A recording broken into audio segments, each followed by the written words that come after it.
Did you ever stop to think about the stuff you use every day? That roll of gray tape in your drawer, the can of bug spray under the sink, the way a doctor can give you a shot that saves your life from a bacterial infection, or how you can hop on a plane and fly across the country in a few hours. These things feel normal. They feel like they've always been here. But they haven't. Many of the most common, most important, and most world-changing technologies we have today were not born in peaceful labs by corporations trying to make a better gadget. They were born out of necessity. They were born during a time of global crisis between 1939 and 1945. World War II was a period of intense pressure, and that pressure created some incredible innovations.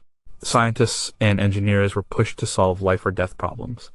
They had to invent things faster, stronger, and better than ever before.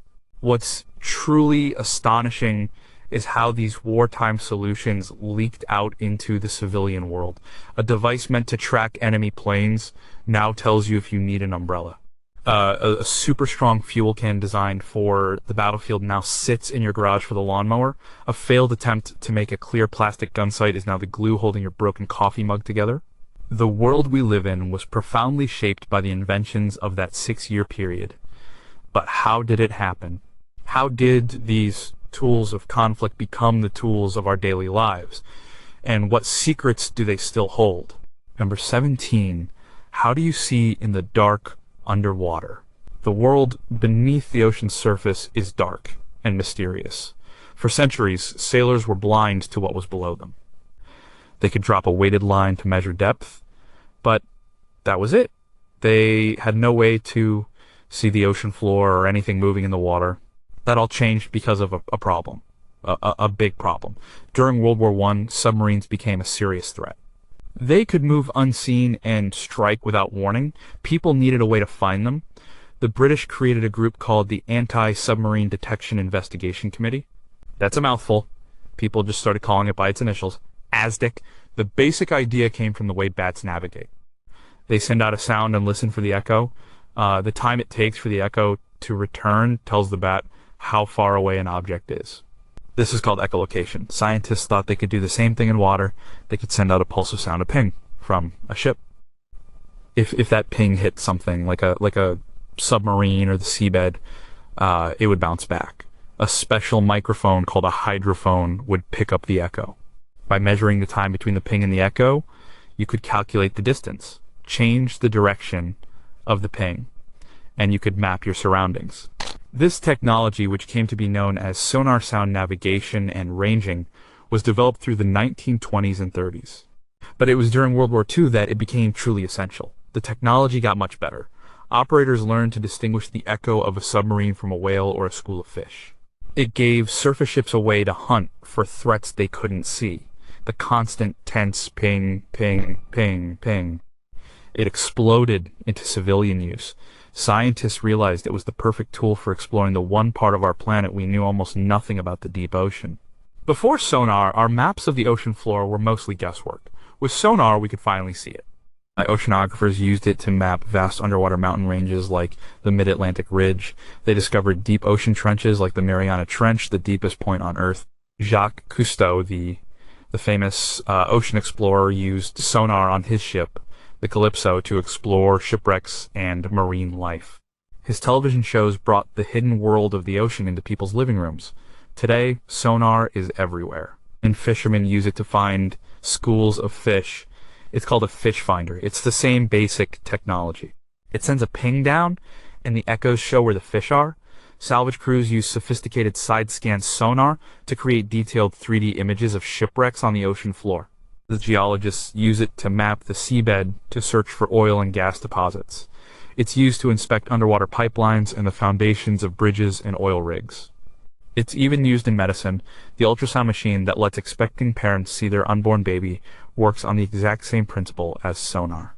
It sends harmless sound waves into the body and uses the echoes to create an image. From a tool for hunting submarines to a tool for seeing a baby, the journey of sonar has been incredible. It started as a way to listen for danger in the dark. Now it helps us understand our world, find resources, and even see the beginnings of a new life. It turned the darkness of the deep ocean into a landscape we could finally explore. What don't we know? If we can use sound to create detailed maps of the ocean floor, could we use it to create real-time 3D holographic images of what's moving through the water? What new forms of marine life or geological formations are still hidden in parts of the ocean our current sonar can't penetrate effectively? And as sonar technology gets more powerful and is used more widely, what is the cumulative effect of all this man-made noise on marine animals like whales and dolphins that depend on sound to communicate and navigate? Number 16, could a pilotless plane change everything? The idea of a remote-controlled aircraft sounds like something from a science fiction movie, but the concept is almost as old as aviation itself. During World War I, there were experiments with radio-controlled aerial torpedoes. They were crude and unreliable, but the idea never went away. The dream was to have an aircraft that could fly a dangerous mission without risking a pilot's life. During World War II, this dream started to become a reality. The key figure was a Hollywood actor named Reginald Denny. He was a British pilot in the First War and became a successful actor in the 1920s and 30s, but he never lost his passion for aviation. He opened a model airplane shop on Hollywood Boulevard. He began developing larger, more sophisticated radio-controlled model planes. In 1940, the U.S. Army saw a demonstration. They were impressed. They needed a way to train their anti-aircraft gunners. Firing at targets towed by planes was dangerous and inefficient. They needed a realistic, moving target. The Army gave Denny a contract to produce his radio-controlled plane, which they called the OQ-2 radio plane. You know, it was a simple machine. It had a small 2-cylinder engine and was launched from a catapult. You know, an operator on the ground used a radio controller to fly it. His gunners would then practice shooting at it.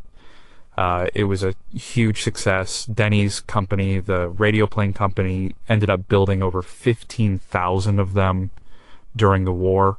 One of the young women working on the assembly line at the radio plane factory in Van Nuys, California, was a teenager named Norma Jean Doherty. An Army photographer took a picture of her for a magazine to boost morale. That photo helped launch her modeling career. She later changed her name to Marilyn Monroe.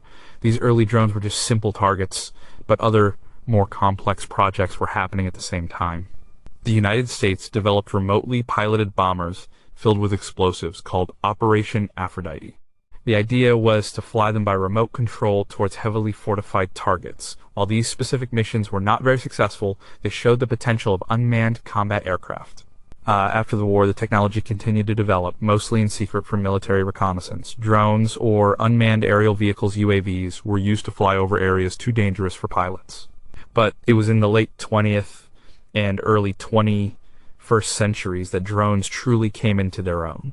Advances in GPS, computing power, and digital cameras made them smaller, cheaper, and more capable than ever before.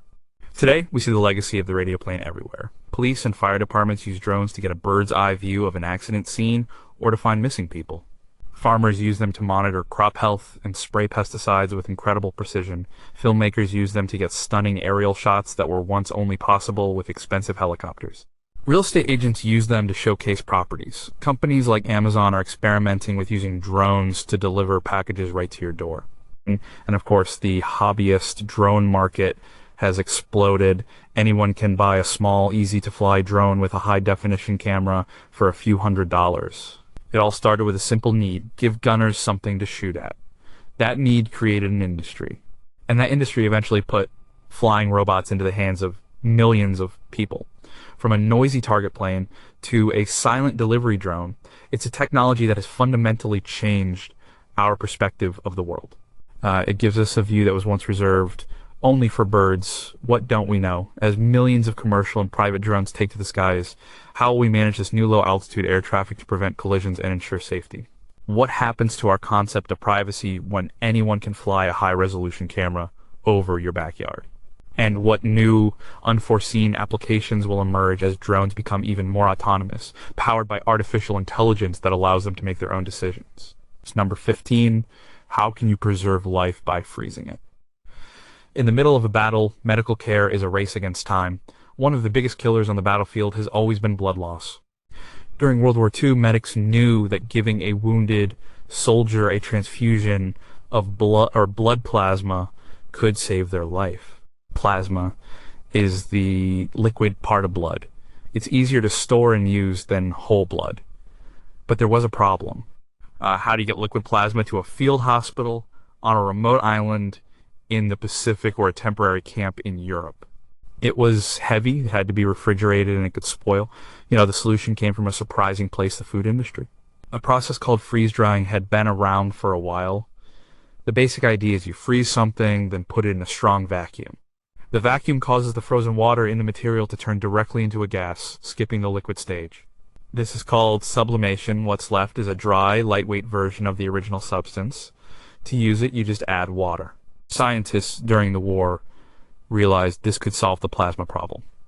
They could take blood plasma, freeze dry it, and what was left was a dry powder. This powder was very light, it didn't need to be refrigerated, and it had a long shelf life.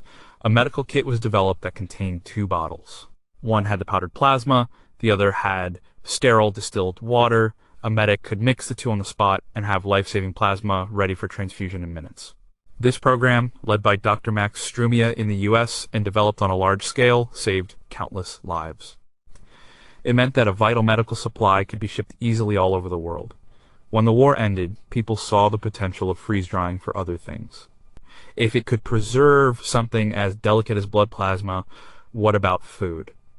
The first major commercial use was for coffee. In 1960, a company that would later be known as General Foods introduced freeze-dried instant coffee. It was a huge hit. It was lighter than a jar of regular instant coffee, and many people thought it tasted better because the process was gentler on the flavor compounds. From there, the applications grew. The military developed freeze-dried meals for soldiers in the field, known as long-range patrol rations, or LRPs. They were much lighter and more palatable than older canned rations. NASA adopted the technology for the space program. The astronauts on the Apollo missions ate freeze-dried food, including the famous freeze-dried ice cream. It was a novelty, but it showed how effective the process was. Today, freeze-drying is a major industry. It's used to make food for backpackers and campers because it's so light and easy to prepare. It's used in the pharmaceutical industry to preserve vaccines, antibiotics, and other medicines. It makes them stable so they can be shipped and stored without refrigeration. It's also used in food processing to make things like instant soup mixes, dried fruits for cereal, and even pet food. Biologists use it to preserve bacteria and other specimens for research. Even museums use it.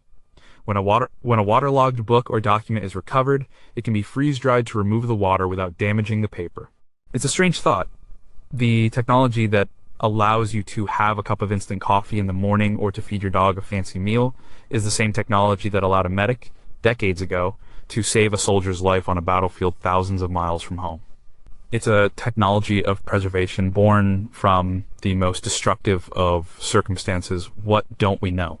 Can we use advanced freeze-drying techniques to preserve complex biological tissues or even whole organs for transplantation? What are the absolute limits of what can be successfully freeze-dried and rehydrated without losing its essential properties? And could this technology one day be used to put living organisms into a state of suspended animation for long-duration space travel? Number 14, what makes a car an icon? Sometimes a tool becomes more than a tool. It becomes a symbol. That's what happened with a small 4-wheel drive vehicle born out of military necessity. In 1940, the U.S. Army knew it was on the verge of being pulled into the war in Europe. They were looking at their equipment and they saw a big gap. They needed a small, lightweight, rugged vehicle for reconnaissance and general utility. They needed a replacement for the motorcycle and the modified Ford Model T. The Army put out a call to automakers with a seemingly impossible list of requirements. The vehicle had to have 4-wheel drive, a wheelbase of no more than 80 inches, a payload of 600 pounds, and it had to weigh no more than 1,300 pounds. And they gave companies just 49 days to deliver a working prototype. Only 2 companies responded seriously, American Bantam Car Company and Willys Overland. Bantam, a small, struggling company, was the only one to meet the deadline. They delivered their prototype, the Bantam Reconnaissance car, on day 49. The Army loved it, but they were worried Bantam was too small to produce the vehicle in the massive quantities they would need. So they gave the Bantam blueprints to Willys and Ford and told them to build their own versions. Willys came back with the Quad and Ford with the Pygmy. The Willys version had a much more powerful engine, the Go Devil engine, which became the deciding factor. The final design was a mix of all three, but it was Willys Overland that won the main contract, with Ford also building them to meet demand. The vehicle was officially called the Willys MB, but everyone called it the Jeep. The origin of the name is debated. Some say it came from slurring the initials GP for general purpose. Others say it was named after a magical go-anywhere character from the Popeye comics named Eugene the Jeep. Whatever the origin, the name stuck. Over 640,000 Jeeps were built during the war. They were everywhere, doing everything.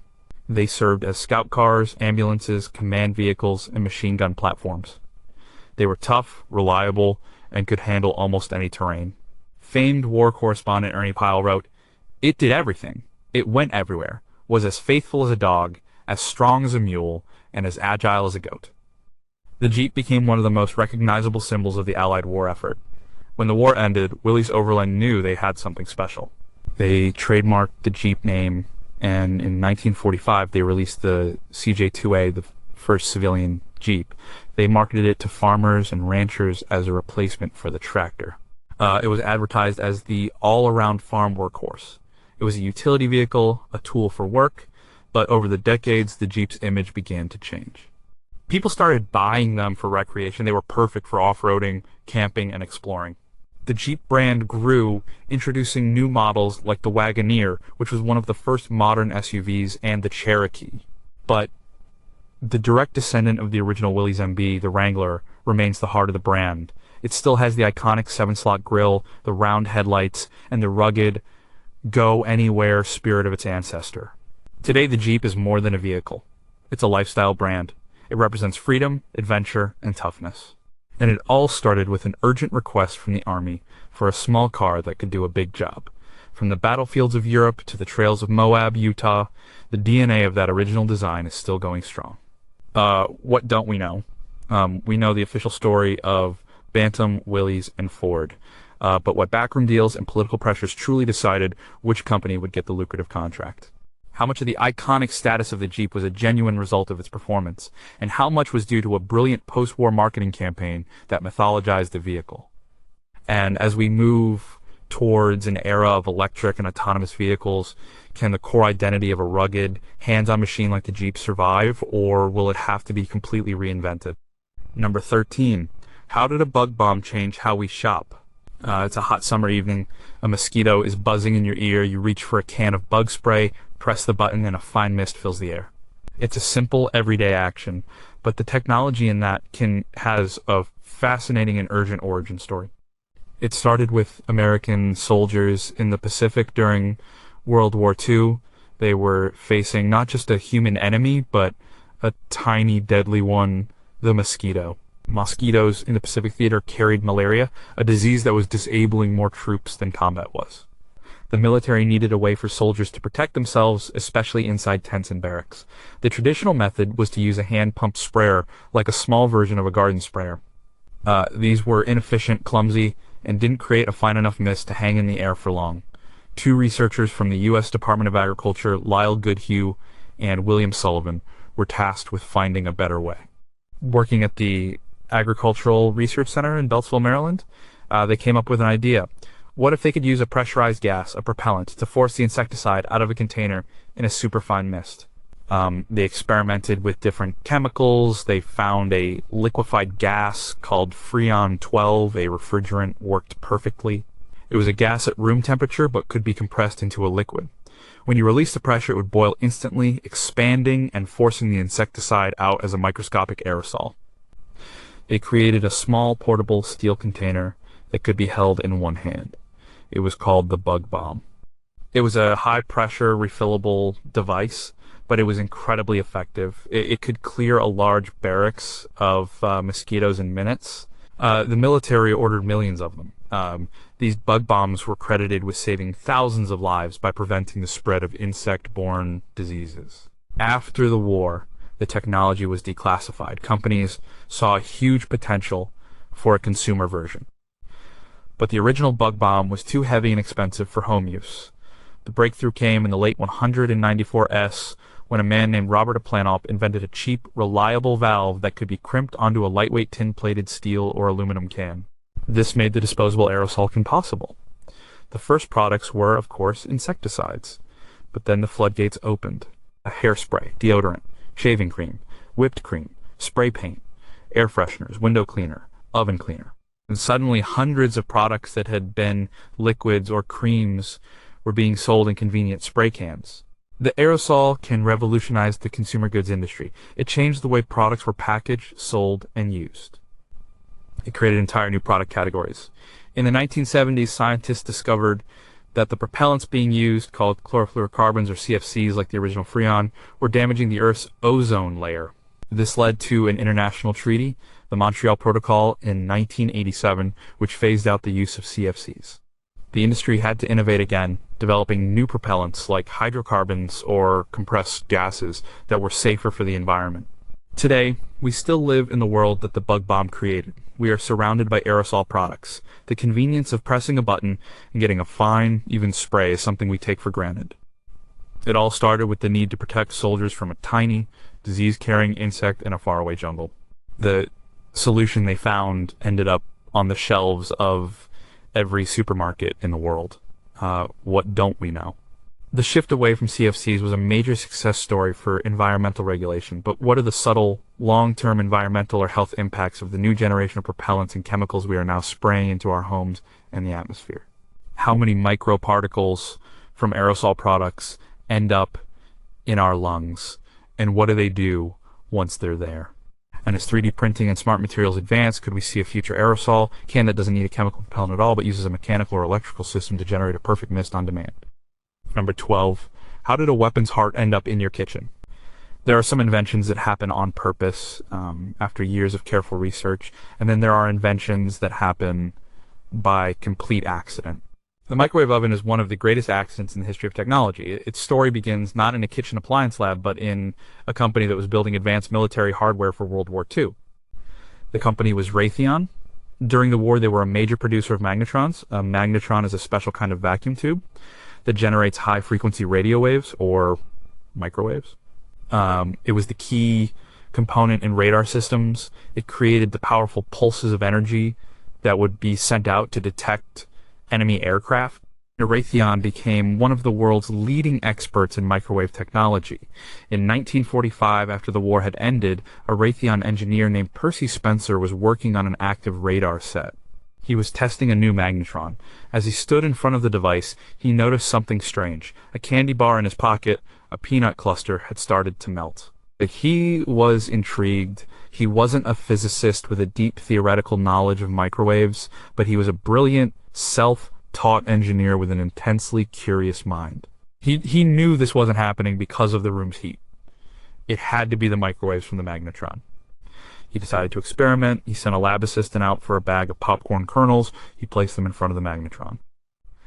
A few moments later, popcorn was flying all over the lab. The next day, he brought in an egg. He placed it in a kettle with a hole in the side and aimed the magnetron at the hole. An engineer who was looking over his shoulder got a shock when the egg, heated rapidly from the inside, exploded in his face. Spencer and Raytheon realized they had stumbled onto something big. The microwaves were agitating the water molecules inside the food, causing them to vibrate rapidly. This vibration created friction, which generated heat. The food was cooking from the inside out. Raytheon filed a patent for a microwave cooking process in October 1945. The first commercial microwave oven was produced in 1947. It was called the Radarange. It bore little resemblance to the machine in your kitchen today. It was a monster. It stood nearly 6 feet tall, weighed over 750 pounds, and cost about $5,000, which is over $60,000 in today's money. It also had to be water-cooled, so it required plumbing. These were sold mainly to restaurants, hospitals, and military canteens, places that needed to heat food quickly.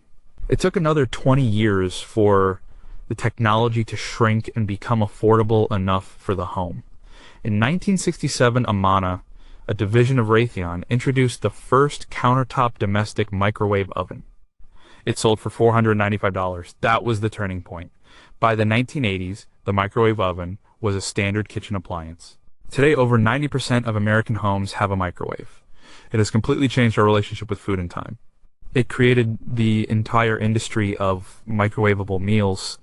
It changed the way we handle leftovers. It made cooking faster and in some ways simpler.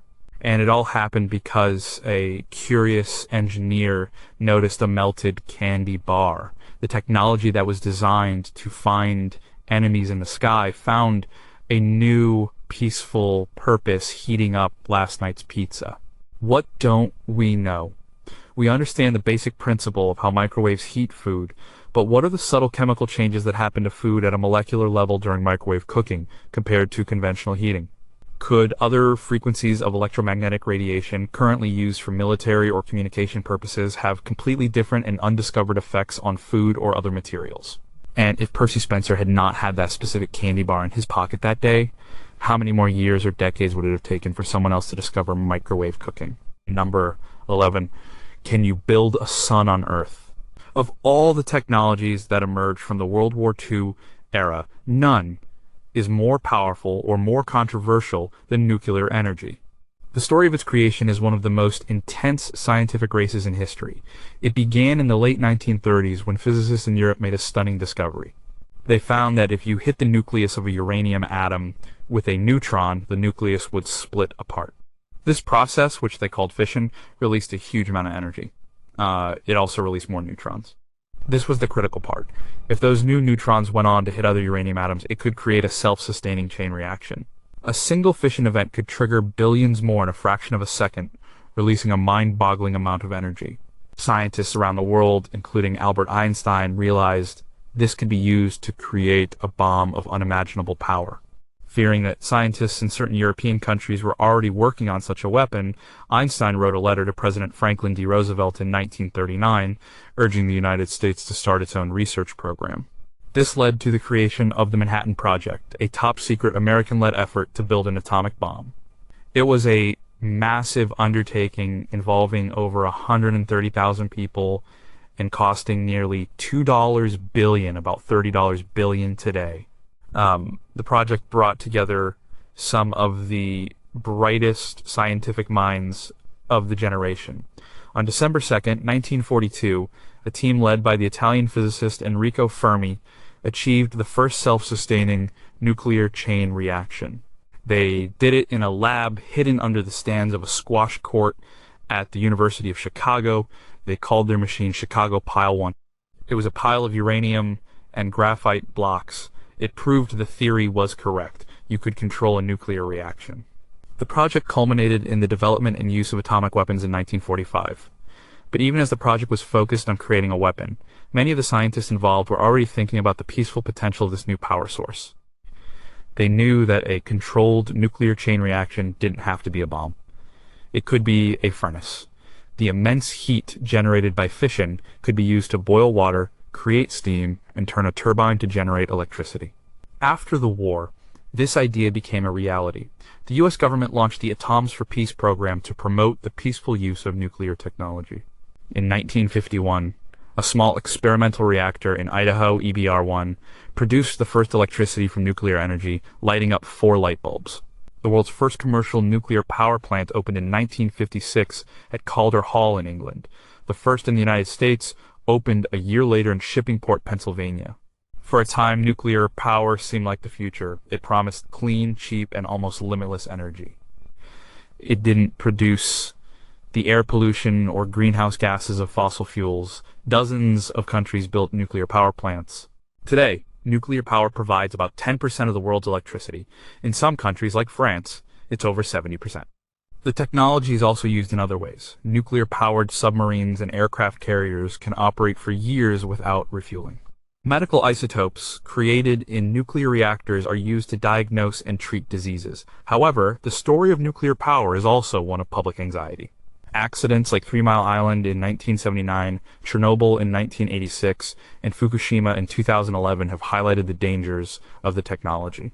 The problem of what to do with the highly radioactive nuclear waste, which remains dangerous for thousands of years, has still not been fully solved. The dream of clean, limitless energy that was born in that Chicago squash court has had a much more complicated reality. It is a powerful legacy of fire stolen from the heart of the atom that we are still learning how to handle. What don't we know?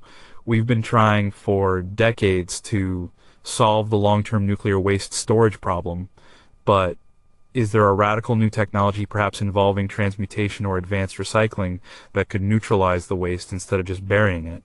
What are the true long-term health effects on populations living near nuclear facilities, even when there are no accidents? And as we look to the future, will the next great leap be in fission, or, in its cousin nuclear fusion, the process that powers the sun, which promises even more energy with far less radioactive waste? Number 10. How do you get to the moon? On July 20th, 1969, Neil Armstrong stepped onto the surface of the moon. It was one of the greatest achievements in human history. The rocket that took him there, the mighty Saturn V, was the most powerful machine ever built, and the lead architect of that rocket was a man named Wernher von Braun. His journey to NASA and the origin of the technology he mastered began 2 decades earlier in a very different context. During World War II, a team of German engineers led by von Braun was working on a secret weapons program at a facility called Peenemünde on the Baltic coast. They were developing the world's first long-range ballistic missile. It was called the A-4 rocket.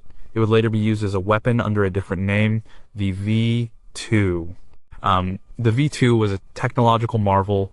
It was a 46-foot-tall, liquid-fueled rocket. It could travel at supersonic speeds and was the first man-made object to cross the Kármán line, the boundary of outer space. The V-2 was a revolutionary piece of engineering. It had a sophisticated guidance system with gyroscopes. It had a powerful turbopump to feed fuel and oxidizer into its engine.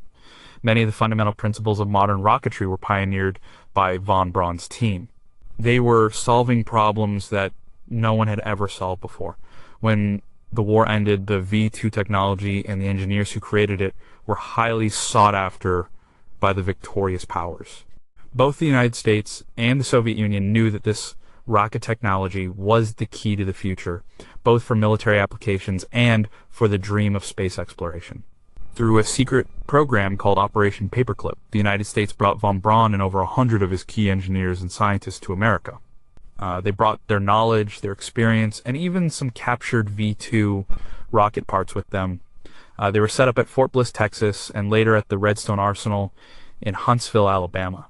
There, they began working for the U.S. Army. They started by assembling and launching captured V-2s to learn about their performance. Then they began designing new, improved rockets based on the V-2's design. This work laid the foundation for America's entire rocket program. When the space race with the Soviet Union began in the late 1950s, von Braun and his team were at the center of the American effort. They developed the Redstone rocket, which launched America's first astronaut, Alan Shepard, into space. They developed the Jupiter-C rocket, which launched America's first satellite, Explorer 1. And when President John F. Kennedy declared in 1961 that America would land a man on the moon before the end of the decade, it was von Braun's team at NASA's new Marshall Space Flight Center that was tasked with building the rocket to do it. The Saturn V was the ultimate expression of the technology that began at Peenemünde. It was a direct descendant of the V-2, but on a colossal scale. Its first stage engines were a cluster of 5 F-1s, the most powerful single-chamber liquid-fueled engines ever flown.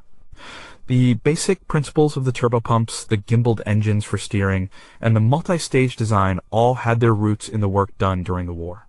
Without the V-2, the space race would have looked very different. It might have taken many more years, or decades, for the technology to mature.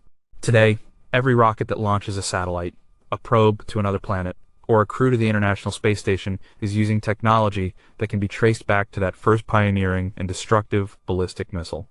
It's a complex legacy. The same technology that was designed as a weapon of terror became the tool that allowed humanity to take its first steps into the cosmos. What don't we know? Operation Paperclip was shrouded in secrecy. What technical secrets and research documents from the V2 program were captured but never declassified, and could they still hold clues for future propulsion systems? Wernher von Braun became a public figure and a hero of the American space program, but what was the full extent of his personal compromises and actions during his time working for his original government? And as we develop new rocket technologies like reusable boosters and methane-fueled engines, are we truly creating something new, or are we still just refining the fundamental paradigm established by the V2 nearly a century ago? Number 9. What if glue was discovered by accident? Sometimes the path to a great invention is a straight line. You have a problem, and you invent a solution. Other times, the path is a winding road with a lot of dead ends. And sometimes you find something amazing when you were looking for something else entirely. That's the story of one of the strongest glues in your house, super glue. The story starts in 1942, in the middle of World War II. A scientist named Dr. Harry Coover was working for Eastman Kodak. He and his team were trying to develop a clear plastic material to be used for precision gun sights for the military. They were experimenting with a class of chemicals called cyanoacrylates. One of the formulations they tried had a major problem. It was incredibly sticky. It would bond instantly to everything it touched. It was a complete failure for their project. They couldn't use it for gun sights.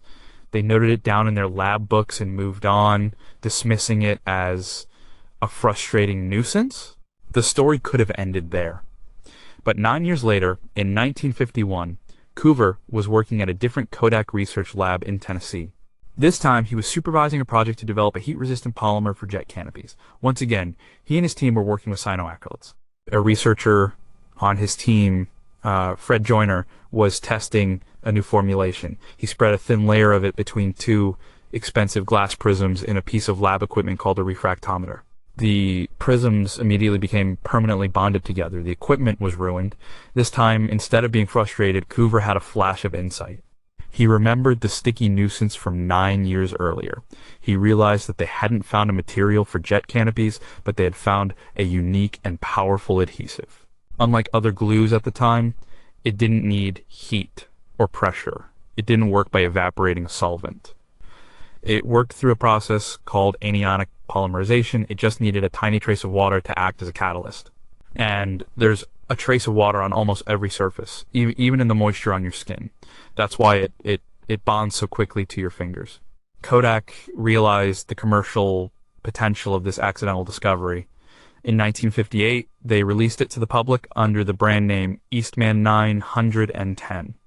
It was later licensed and sold under names we are more familiar with, like Super Glue and Crazy Glue. The early TV commercials for Crazy Glue became famous, showing a man hanging from a steel beam, suspended only by a single drop of the adhesive. The story of cyanoacrylate glue took another interesting turn during the Vietnam War. Field medics discovered that the spray version of the glue could be used to stop bleeding on the battlefield. They could spray it directly onto a wound, and it would quickly seal the tissue together, a process known as tissue adhesion. It was a life-saving battlefield improvisation. This led to the development of medical-grade cyanoacrylate adhesives, which are now used by surgeons and veterinarians to close wounds without stitches.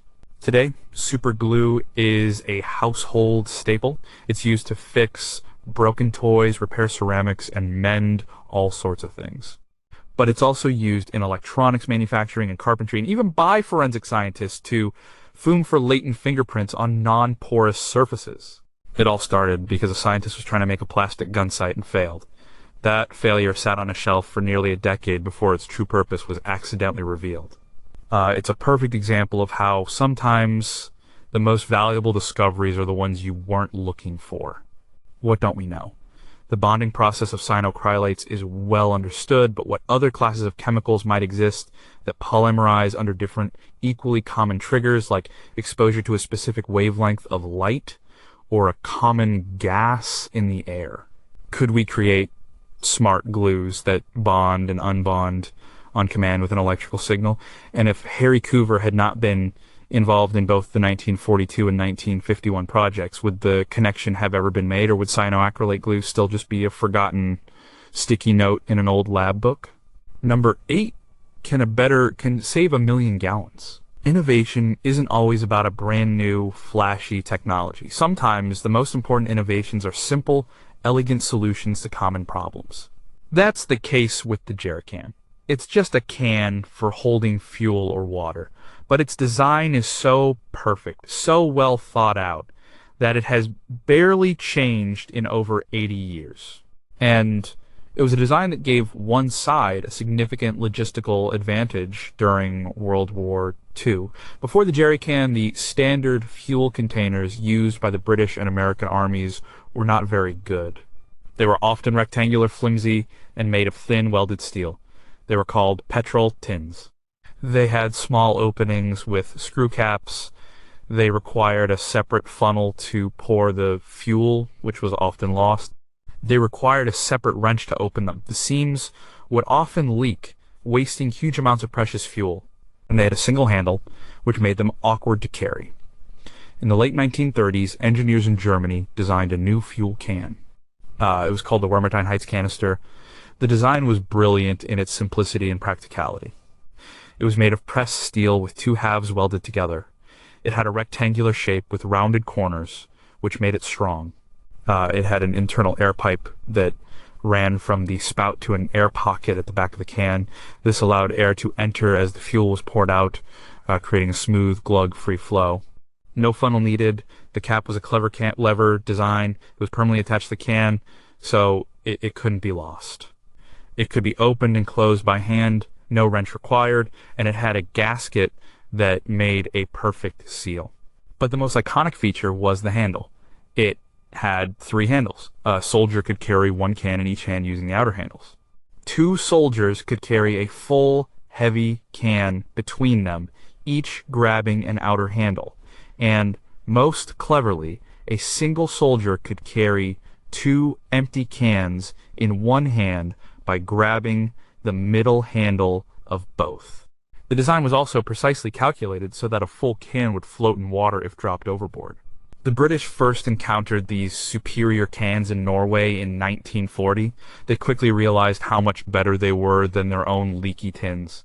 American engineers also saw the design and were impressed. However, there was resistance to simply copying the design. An American version was created with some modifications, but it lacked some of the key features, like the simple cam lever cap. Finally, President Roosevelt saw a report on the can's performance and ordered that the original design be copied as closely as possible. The Allied version of the can, nicknamed the jerrycan, a somewhat derogatory term for anything German at the time, went into mass production. By 1945, over 21 million of them had been produced by the U.S. and Britain. They were essential to the Allied war effort, especially for the highly mechanized armies that needed a constant supply of fuel for tanks, trucks, and other vehicles. It's been estimated that at some points in the North African campaign, 1/3 of the fuel shipped from Britain never reached the front lines due to leaky containers. The jerrycan solved that problem. After the war, the design proved so good that it became the standard for portable fuel and water containers all over the world. The plastic gas can you buy at the hardware store today is a direct descendant of that original German design. You know, it might be a different color and made of a different material, but the basic shape, the multiple handles, and the clever spout design are all there. It's a perfect example of design thinking. Every feature has a purpose. It's a humble object, but one that has stood the test of time because it does its job perfectly. What don't we know? The jerrycan's design is credited to a German engineer named Vinzenz Grunvogel, but how much was a single person's genius versus an iterative design process by a team of engineers? Are there original design sketches or prototypes that show how the key features, like the 3 handles and the air pipe, evolved? And in a world moving towards electric vehicles, what will be the jerrycan of the future? A simple, standardized, and robust portable charging unit for batteries. Number 7. What holds the world together? It's been used to fix pipes on a spaceship. It's been used to repair cars, patch tents, and hold movie sets together. It's been called the handyman's secret weapon. It's duct tape. And like so many other things, it was invented to solve a specific problem during World War II. The problem was ammunition boxes. The standard .30 and .50 caliber ammunition boxes were sealed with a thin paper tape, which was then covered in wax to keep the moisture out. This seal was a pain to open. Soldiers in the field, often in the cold and wet, had to struggle with a small tab to peel the tape off. And it was slow, frustrating, and difficult to do in a hurry. A woman named Vesta Stout, who was working as an ordnance plant worker inspecting and packing these ammunition boxes, saw this problem firsthand. She had 2 sons serving in the Navy, and she worried that this clumsy packaging could cost soldiers their lives in the heat of battle. She had an idea. Why not seal the boxes with a strong, waterproof cloth tape? It would be easy to grip and tear open, even with gloves on. She took her idea to her supervisors, but they didn't listen. So, in 1943, she wrote a letter directly to President Franklin D. Roosevelt. She drew diagrams and explained her idea clearly. The letter made its way to the War Production Board. They were impressed. They passed the idea on to a company that knew a thing or two about tape, Johnson & Johnson. Johnson & Johnson's Revelite division had been making medical adhesive tapes. They took Stout's idea and ran with it. They developed a new tape made of 3 layers. The top layer was a waterproof polyethylene coating. The middle layer was a strong fabric mesh, and the bottom layer was a thick rubber-based adhesive. The original tape was a drab olive green to match the military equipment. Because it was waterproof, like water off a duck's back, soldiers started calling it duct tape. The soldiers quickly realized this tape was useful for much more than just sealing ammo boxes. It was strong, flexible, and sticky. They started using it for everything. They used it to repair cracked windows on Jeeps. They used it to patch holes in tents and boots. They used it to make field expedient repairs on guns and equipment. It became an indispensable all-purpose tool. After the war, the soldiers came home, and they brought their love of duct tape with them. Johnson & Johnson started selling it in hardware stores for civilian use. At some point in the 1950s, the color changed from olive green to the familiar silvery gray. This was because it found a new massive market sealing the joints in heating and air conditioning ductwork. This is when the name started to shift from duct tape to duct tape. Ironically, most modern building codes no longer permit duct tape to be used on ducts, as the adhesive can dry out and fail over time. But the name has stuck. Today, duct tape is a cultural icon. It's a symbol of ingenuity and quick fixes. It's used in countless DIY projects. It's even been used by NASA astronauts on several missions, most famously during the Apollo 13 crisis to help jury-rig a carbon dioxide scrubber. From a mother's idea to keep her son safe to a tool that helps save a mission to the moon, the story of duct tape is a story of simple, practical genius. What don't we know? Vesta Stout is credited with the idea, but her original letter to FDR has been lost. What were the exact details and diagrams she included? How much of the final product was her idea versus Johnson & Johnson's existing research and development? And what is the absolute physical limit of duct tape's strength and adhesion? And what new super strong materials could be integrated into its 3-layer design to create the next generation of all-purpose tape? Number 6, what happens when you can't get rubber? Rubber is one of the most important materials of the modern world. It's in the tires on our cars, the soles of our shoes, the seals on our refrigerators, and thousands of other things. In the early 20th century, almost all the world's rubber came from one place, Southeast Asia. It came from the sap of rubber trees. In 1941, the supply of natural rubber to the United States was suddenly cut off. This created a massive crisis. The United States was gearing up for war. A modern mechanized army runs on rubber. Every tank, every truck, every airplane needed rubber tires. It was needed for gas masks, for boots, for wiring insulation, for life rafts. The country had a small stockpile of natural rubber, but it was nowhere near enough to meet the demand of both the military and the civilian economy. The situation was so dire that the government instituted a national speed limit of 35 miles per hour, the victory speed, to conserve tires. There was a nationwide scrap rubber drive. People donated old tires, hot water bottles, and raincoats. but recycling wasn't enough. The only real solution was to create a synthetic substitute for rubber, and to do it on a massive scale very quickly. Scientists had been experimenting with synthetic rubber for years. A German company had developed a version called Buna S. And American companies like Standard Oil and BF Goodrich had their own research projects, but these were all small-scale laboratory efforts. The US government took charge. In 1942, they created the Rubber Reserve Company and launched a massive coordinated program to build a synthetic rubber industry from scratch. It was a project on the scale of the Manhattan Project, though less secret. The government forced the major rubber, chemical, and oil companies to share their patents and work together. They decided to focus on a type of synthetic rubber called government rubber styrene, or GRS. It was based on the German Buna S formula. The challenge was immense. GRS is made from two main chemical ingredients, butadiene and styrene. Both of these are derived from petroleum. The country needed to build dozens of huge new chemical plants to produce these ingredients, and then more plants to combine them into rubber. It was a huge construction and engineering effort, all happening at a time when resources and manpower were already stretched thin.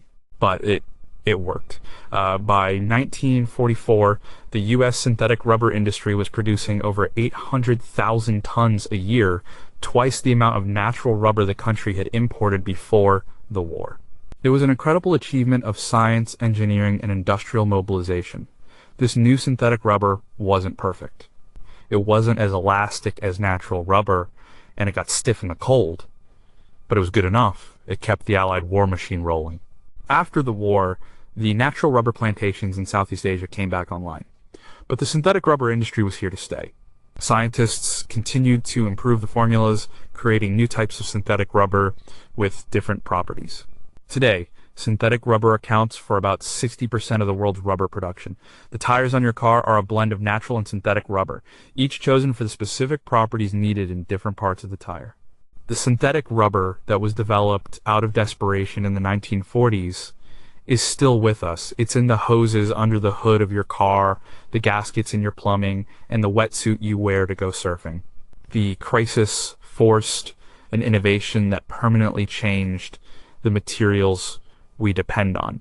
We no longer have to rely on a single plant in a single region of the world for one of our most vital resources. What don't we know? The government forced companies to share their patents during the war. How many proprietary secrets and promising alternative formulas for synthetic rubber were shelved or lost in the rush to standardize on the GRS formula? What long-term environmental consequences are we still discovering from the rapid construction and operation of dozens of large-scale petrochemical plants in the 1940s? And as we look for more sustainable materials, could we develop a new generation of synthetic rubber that is bio-based, derived from plants or microbes instead of petroleum? Number 5, how did a lab mistake save 100 million lives? In 1928, a Scottish scientist named Alexander Fleming made a sloppy mistake. He went on vacation and left a stack of petri dishes with bacteria growing on them on his lab bench. When he returned, he noticed something odd. On one of the dishes, a spot of mold was growing, and around the mold, there was a clear circle where the bacteria had been killed. Fleming realized the mold was producing a substance that was lethal to the bacteria. He identified the mold as being from the Penicillium genus. He called the substance it produced penicillin. Fleming published his findings, but he wasn't able to isolate and purify the active ingredient. For over a decade, penicillin remained a laboratory curiosity. It was interesting, but no one knew how to turn it into a medicine. That changed with the outbreak of World War II. In 1940, a team of scientists at Oxford University, led by Howard Florey and Ernst Chain, picked up Fleming's research. They were looking for ways to combat bacterial infections, which were a major cause of death in wartime. They managed to isolate a small amount of penicillin. They tested it on mice that had been given a lethal dose of Streptococcus bacteria. The mice that received penicillin survived. The ones that didn't died. They knew they had a miracle drug. The problem was making it. The penicillium mold only produced tiny amounts of the drug. The Oxford team was growing it in anything they could find, including bedpans. They produced just enough to treat a few patients. Florey knew they needed to produce it on an industrial scale. But Britain's chemical industry was completely focused on the war effort. So in 1941, he and a colleague flew to the United States to ask for help. They went to the U.S. Department of Agriculture's research lab in Peoria, Illinois. This is where the project took off. A huge government-coordinated effort began involving major pharmaceutical companies like Pfizer, Merck, and Squibb. Scientists scoured the world for better strains of the penicillium mold. The most productive strain was found on a moldy cantaloupe at a market in Peoria. They developed a new method of growing the mold, not on a shallow surface, but in huge, deep fermentation tanks like the ones used in brewing. This was a massive leap in production. By 1943, penicillin was being produced in large enough quantities to treat Allied soldiers.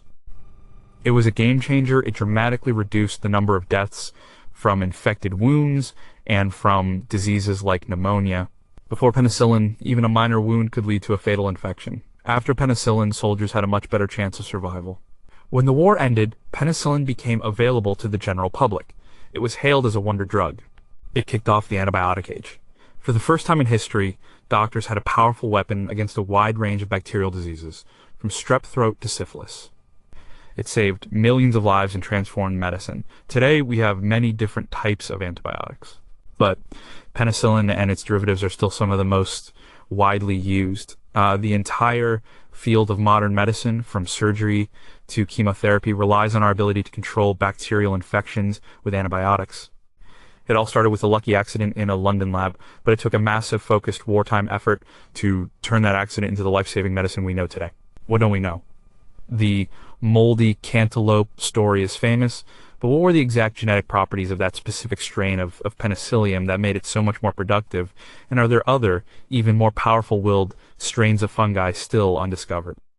We know Alexander Fleming gets the credit for the discovery, but how many other researchers in the 1930s were close to the same breakthrough but have been forgotten by history? And as we face a growing crisis of antibiotic resistance, a problem caused by our overuse of these drugs, what new undiscovered antibacterial agents might be hiding in other molds, plants, or even in the soil beneath our feet? Number 4, why can you breathe at 35,000 feet? And flying in the early days of aviation was a brutal experience. Pilots in open cockpits faced freezing temperatures and howling winds. As planes got more powerful and could fly higher, they faced a new invisible danger, the lack of oxygen. Above about 10,000 feet, the air becomes too thin to breathe normally. The human body starts to suffer from hypoxia, a lack of oxygen that can cause dizziness, confusion, and eventually death. Early high-altitude pilots had to wear bulky oxygen masks. During the 1930s, airlines began flying passengers in enclosed cabins, but they were still limited to flying below 10,000 feet. If they wanted to fly higher to get above bad weather and turbulence, they needed to find a way to keep the passengers and crew alive. The solution was to create an artificial atmosphere inside the plane. This is called cabin pressurization. The basic idea is simple. You use pumps powered by the plane's engines to pump air into the sealed cabin, increasing the air pressure. The goal is not to make the pressure inside the same as it is at sea level. That would put too much stress on the body of the aircraft. Instead, the cabin is typically pressurized to the equivalent of about 6,000 to 8,000 feet. This is high enough that you might feel your ears pop, but low enough that there's plenty of oxygen to breathe comfortably. The first commercial airliner with a pressurized cabin was the Boeing 307 Stratoliner, which first flew in 1938. It was a luxury aircraft, but only a few were built before the war started. It was World War II that really pushed the technology forward. The war in the air was a race for altitude. The higher a bomber could fly, the safer it was from anti-aircraft fire and enemy fighters. The higher a fighter could fly, the more of an advantage it had. This led to the development of bombers like the B-29 Superfortress. This was the most advanced bomber of the war. A key feature was that it had a fully pressurized cabin. This was a huge technological leap. It meant the crew could fly missions at over 30,000 feet for hours on end without needing to wear oxygen masks. This greatly improved their comfort and effectiveness. The B-29's pressurization system was complex. It connected the forward cockpit with the gunner station in the rear via a pressurized tunnel that ran over the unpressurized bomb base. Developing this technology was not easy. Engineers had to figure out how to build an airplane fuselage that was strong enough to withstand the constant pressure difference between the inside and the outside, a cycle of stress that happens on every flight. They had to develop reliable seals for the doors and windows. They had to create systems to control the flow of air and maintain a constant pressure. After the war, this military technology was immediately transferred to the new generation of civilian airliners. The age of high-altitude jet travel would not have been possible without it. Every time you fly on a modern passenger jet, you are sitting inside a pressurized tube. The quiet hum you hear is the sound of the environmental control system, the direct descendant of the systems developed for the B-29. Cabin pressurization completely transformed air travel. It made it safer, faster, and more comfortable. It allowed planes to fly in the stratosphere above the clouds, where the ride is smoother and the engines are more efficient. It turned what was once a dangerous adventure into a routine form of mass transportation. The ability to take a comfortable breath at 35,000 feet is something we take for granted, but it was a hard-won engineering victory accelerated by the demands of war. What don't we know?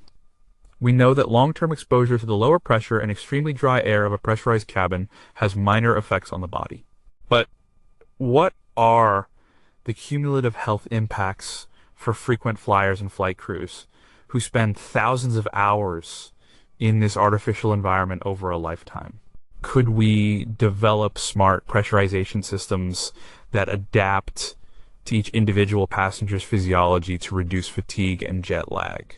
And as we look towards commercial space travel, what new life support technologies will be needed to protect passengers, not just from low pressure, but from the complete vacuum and radiation of space? Number 3, how do you build a thinking machine? In today's world, we are surrounded by computers. They are in our pockets, on our desks, in our cars, and in our homes. The journey to this digital world began with mechanical calculators and theoretical concepts, but the pressure of World War II took the idea of a computing machine and turned it into a functioning electronic reality. This happened in 2 key places for 2 different reasons. In Britain, the challenge was cryptography. The government had a top-secret code-breaking operation at a country estate called Bletchley Park. Their main target was the sophisticated cipher machines used by the enemy. Breaking these codes by hand was incredibly slow and difficult. They needed a machine to help. A brilliant engineer named Tommy Flowers was tasked with the job. He believed he could build a machine that used electronic valves, vacuum tubes, instead of mechanical relays. Many people thought it was impossible. They thought the thousands of valves required would be too unreliable, and Flowers proved them wrong. His machine was called Colossus. The first one became operational in 1T44. It was the world's first programmable electronic digital computer. It wasn't a general purpose computer like we have today. It had one job: to perform the complex logical operations needed to break codes. It was huge, filling a room. It used 1,500 vacuum tubes, and it worked. The Colossus machines were instrumental in the code-breaking efforts, providing vital intelligence that shortened the war. The existence of Colossus was kept secret for decades after the war. Meanwhile, in the United States, the Army had a different problem calculating artillery firing tables. These were huge books of charts that told a gunner how to aim the cannon to hit a target, taking into account factors like distance, wind, and temperature. Calculating these tables was a massive mathematical task done by teams of human computers, mostly women, using mechanical calculators. It could take weeks to complete a single table. 2 men at the University of Pennsylvania, John Mauchly and J. Presper Eckert, proposed building an electronic machine to do the job. The Army funded their project. The result was the Electronic Numerical Integrator and Computer, or ENIAC. It was completed in 1945, just after the war ended. ENIAC was a monster. It was 100 feet long, weighed 30 tons, and contained over 17,000 vacuum tubes, 70,000 resistors, and 10,000 capacitors. Its first job was to do calculations for the development of the hydrogen bomb. Unlike Colossus, which was designed for a specific logical task, ENIAC was a true general-purpose computer. It could be programmed to solve a wide range of mathematical problems. Programming it was a nightmare. It involved manually replugging hundreds of cables and setting thousands of switches, but it was incredibly fast for its time. It could perform 5,000 additions per second, a task that would have taken a human 300 times longer. The work on Colossus and ENIAC, and the brilliant people involved like Alan Turing at Bletchley Park and John von Neumann, who worked on ENIAC's successor, laid the theoretical and practical foundations for the entire computer age. They proved that large-scale electronic computing was possible. After the war, the technology spread to universities and corporations. The vacuum tubes were replaced by smaller, more reliable transistors, and then by the integrated circuit, which put millions of transistors on a single silicon chip. Every time you use your smartphone, send an email, or watch a movie on your laptop, you are using a device whose lineage can be traced directly back to those room-sized secret machines built to solve urgent wartime problems. The need to break codes and the need to aim guns gave birth to the thinking machines that now run our world. What don't we know? Because of the intense secrecy surrounding Bletchley Park, how many of Tommy Flower's innovations in electronic computing had to be independently reinvented years later by other researchers? Were there other smaller-scale secret computing projects during the war in other countries that have been completely lost to history? And as we enter the age of quantum computing, a fundamentally different way of processing information, are we on the verge of a leap as significant as the one from mechanical relays to electronic vacuum tubes? Number two, how can you see something that is miles away in the dark? Imagine you are on a ship at night in thick fog, or you are in a city during a blackout. You are completely blind. You have no way of knowing if something is approaching you. This was one of the biggest challenges of modern warfare. The ability to detect an enemy's ships or planes before they could see you was a life or death advantage. The solution was a technology that let you see with radio waves. The idea was not brand new. In the late 19th century, the physicist Heinrich Hertz showed that radio waves would reflect off metallic objects. But turning this principle into a workable detection system was a huge challenge. Throughout the 1930s, research was happening independently in several countries, including the United States, Britain, and Germany. The British called their system RDF for radio direction finding. The Americans later coined the name that stuck RO detection and ranging, or radar. The basic principle of radar is simple. A transmitter sends out a pulse of radio waves. These waves travel at the speed of light. If they hit an object like an airplane, some of them are reflected back. A receiver, usually located near the transmitter, picks up this faint echo. By measuring the time it takes for the pulse to go out and the echo to come back, you can calculate the distance to the object.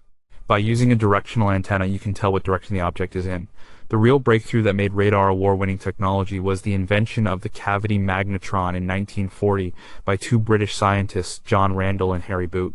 The magnetron was a relatively small device that could generate very powerful, very short wavelength microwaves.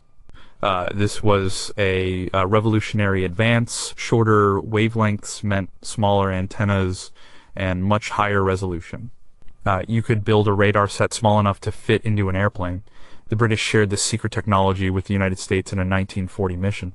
American industry, with its vast resources, was able to mass-produce the magnetron. This led to the development of all kinds of new radar systems. There were large ground-based radars to detect incoming bombing rates. There were ship-based radars to find other ships and to aim guns at night. And there were small airborne radars that allowed night fighters to hunt for bombers in complete darkness, and for bombers to find their targets through thick clouds. Radar was one of the most important technologies of the war. It played a decisive role in key battles, from the Battle of Britain to the naval battles in the Pacific. It was a secret weapon that changed the strategic landscape. After the war, radar, like so many other technologies, found a vast array of peaceful uses. Its most obvious application was in making travel safer.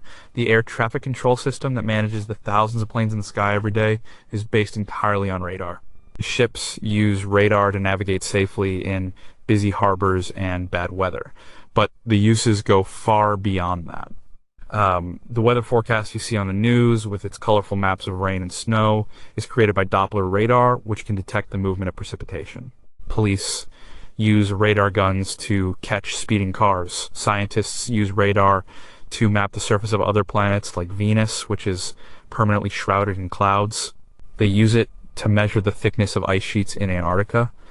And as we saw earlier, a key component of radar, the magnetron, led to the accidental invention of the microwave oven. From a tool to find an unseen enemy to a tool that tells us if it's going to rain, radar has become a fundamental part of the invisible infrastructure of our modern world. It gives us a sense that was once the stuff of fantasy, the ability to see things far beyond the range of our natural eyesight. What don't we know? The development of radar was a top-secret race. What promising alternative approaches to radio detection were explored and then abandoned in the rush to perfect the magnetron-based system? As materials science advances, could we create stealth surfaces that don't just absorb radar waves, but actively manipulate and return a false signal, making objects appear to be somewhere they are not? And what other parts of the electromagnetic spectrum beyond radio waves could be used to create new and even more powerful seeing technologies? Number one, what is the sound of the future? Imagine standing at the edge of an airfield. You see a plane taxiing, but something is different. There are no propellers. And the sound is not the familiar roar of a piston engine. It's a deep, powerful, continuous scream. A howl. This was the sight and sound that announced a new age in aviation. It was the sound of the jet engine. For the first 40 years of flight, airplanes were powered by piston engines turning propellers. This technology had its limits. Propellers become inefficient as they approach the speed of sound. To fly significantly faster, a completely new type of engine was needed. The idea of jet propulsion had been around for centuries, but making it work in a practical, reliable engine was an enormous engineering challenge. The basic principle of a jet engine is simple. It's based on Newton's third law: for every action, there is an equal and opposite reaction. The engine sucks in air at the front. A compressor, which is a series of spinning blades, squeezes that air, making it very dense and hot. This compressed air is then sprayed with fuel and ignited in a combustion chamber. This creates a controlled explosion, a continuous burn of hot, expanding gases. These gases then rush out of the back of the engine at high speed. This is the action. The reaction is the powerful thrust that pushes the airplane forward. Two men working completely independently in different countries are credited as the fathers of the jet engine. In Britain, a young Royal Air Force officer named Frank Whittle patented his design for a turbojet engine in 1930. But he struggled for years to get funding and official support. In Germany, a young physicist named Hans von Ohain came up with a similar idea. He found backing from the aircraft manufacturer Heinkel. It was von Ohain's engine that powered the world's first jet-powered aircraft, the Heinkel He-178, on its first flight on August 27, 1939, just days before the war began. Whittle's engine powered Britain's first jet, the Gloucester E-28-39, which flew in 1941. During the war, both sides raced to develop operational jet fighters. The first ones to see combat were the German Messerschmitt Me 262 and the British Gloucester Meteor. These first-generation jets were much faster than the propeller planes of the day. They marked the beginning of the end for piston engine fighters. When the war ended, jet engine technology exploded. The United States and the Soviet Union, using research captured from both Germany and Britain, as well as their own work, pushed the technology forward at an incredible pace. The jet engine completely transformed military aviation. Planes could now fly faster than the speed of sound. The impact on civilian life was just as profound. In 1952, the British de Havilland Comet became the first commercial jet airliner. Despite some early problems, it showed the potential of jet travel. It was the American Boeing 707, introduced in 1958, that truly launched the jet age. Suddenly, it was possible to fly across the Atlantic in 6 or 7 hours, instead of the 15 or more it took in a propeller plane. The jet engine shrank the world. It made international travel accessible to millions of people. It connected cultures and economies in a way that had never been possible before. It changed the way we do business, the way we take vacations, and even where we can live. The fresh fruit you eat in the winter might have been flown in on a jet cargo plane from the other side of the world. Today, almost all large aircraft are powered by jet engines. The technology has evolved, with the development of the much more efficient and quieter high-bypass turbofan engine, which is what powers the airliners you fly on today. But the fundamental principle is the same as the one that Whittle and von Ohain pioneered, that screaming sound that heralded a new kind of warfare became the sound of our modern, interconnected global society. What don't we know? The early jet engines were notoriously unreliable and had very short operational lifespans. What were the biggest engineering dead ends and failed designs that we never hear about? Could a radical new design, like a rotating detonation engine or a scramjet, eventually replace the turbofan, creating another revolutionary leap in speed and efficiency? And as we seek to decarbonize aviation, can the fundamental architecture of the jet engine be adapted to run on a new clean fuel like hydrogen, or will we need to abandon it entirely for something completely different like electric propulsion?